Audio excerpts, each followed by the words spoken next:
Hello बच्चों, let us read this question. Question say that let the function f such that r minus of minus b tends to r minus of 1 be defined by f of x equals to x plus a upon x plus b जहां पे a is not equals to b दिया हुआ है, then option a दिया हुआ है f is 1 1 but not on to, if is onto but not 1 1, if C option if is both 1 1 and onto, और D none of these दिया हुआ है। की कंसेप्ट में हम लोग बात कर लेते हैं कि इसके बारे में 1 1 onto के बारे में। तो लिखा मैंने की कंसेप्ट लिखा और बात किया सबसे पहले कि फर्स्ट में if range is equals to codomain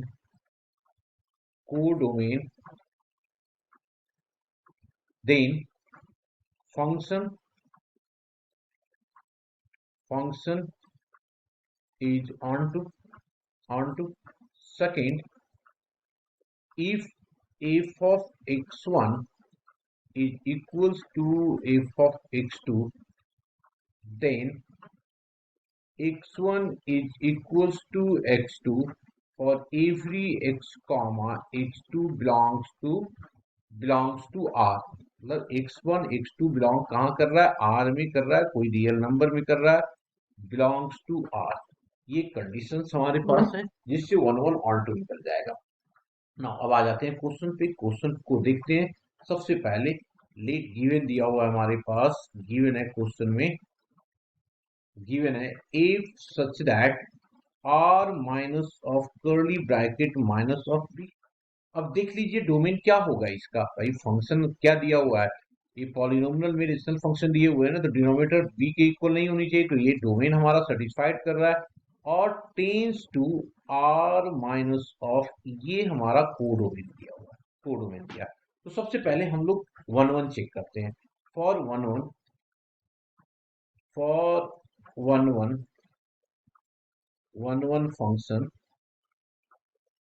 function क्या होगा हमारे पास, कंडीशंस की if f of x1 is equals to f of x2, तो हम लोगों को लाना होगा x1 equals to x2 for every x1 comma x2 belongs to r। तो हमारे पास ये इंफॉर्मेशन दिया हुआ है, तो इससे हमारे पास f of x भी है, तो f of x की वैल्यू डाल देते हैं यहाँ पे। तो ये आ जाएगा x1 plus of a divided by x1 plus of b, this is equals to x2 plus of a divided by x2 plus of b। इसको कर दो क्रॉस मल्टीप्लाई, तो क्रॉस मल्टीप्लाई करेंगे तो क्या आ जाएगा, x1 plus of a into हो जाएगा x2 plus of b is equals to x1 plus of b into x2 plus of a, यही ना। दिस इज इक्वल्स टू, जब मल्टीप्लाई करेंगे क्या आ जाएगा, x1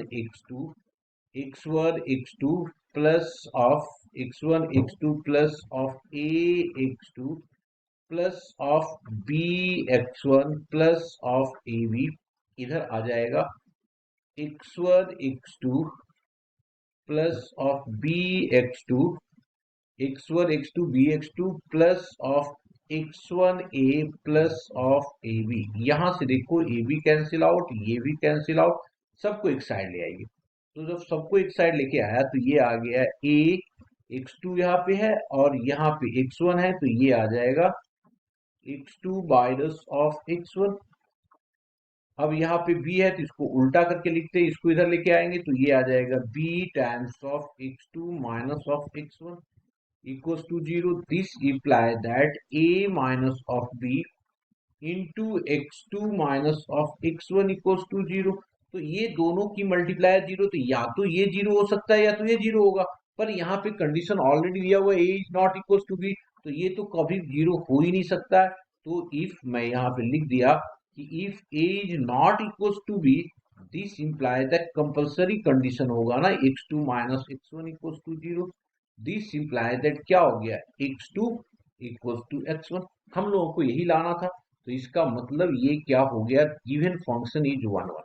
given function is therefore given function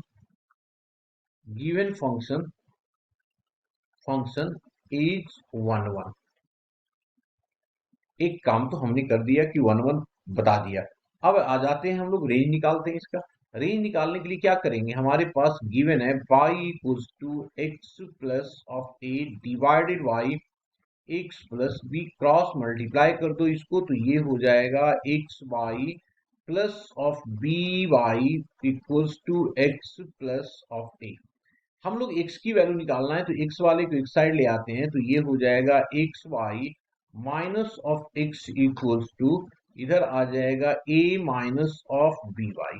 okay, तो यहां से अगर मैं x की वैल्यू निकालूंगा तो x यहाँ पे y minus of 1 equals to ये हो जाएगा a minus of b y. That means x की वैल्यू हमारे पास क्या आ जाएगा, a minus of b y divided y minus 1। इसका मतलब जो हमारा रेंज हो जाएगा 1 को छोड़ करके बाकी सारी वैल्यू हो जाएगा r minus of 1। This is the range. और ऑलरेडी कोडोमेन यही दिया हुआ है तो हमारे पास क्या हो गया, रेंज जो आ गया वो इक्वल आ गया किसके, कोडोमेन के इक्वल आ गया।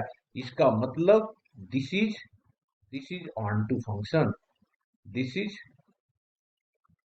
On to function.